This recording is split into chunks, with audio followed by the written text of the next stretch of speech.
esingakusho ngane yakwethu ukuthi inhlangothi zinelungelo lokweseka lo mbono lawo abanawo ngokuthi ngubani okufanele ehlale esihlalweni, kepha lokho sikwenza ngaphansi kwesimo esikhona manje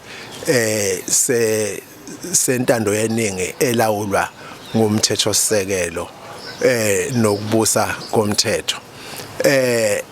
Lokho esikukho kuyimpi, kepha impi eliwa ngesikhathi samanje ngoba kuqala kwakuba khona nezimpi, sokhumbula impi yabantwana yasendonda kusuka 2 December 1856 kulwa abantwana ababili, inhlangothi eziseka abantwana ababili. Sisempini kepha siyilwa ngaphansi kwezimo ezintsha. Ngaleyo ndlela kakukuhle ukuthi nxa kukhona abaveza ukweseka elunye uhlangothi bese besatshiswa kusetshenziswa amandla empi, lokho kakhamisani nesikhathi sentando yeningi elawulwa umthethosisekelo nokubusa komthetho.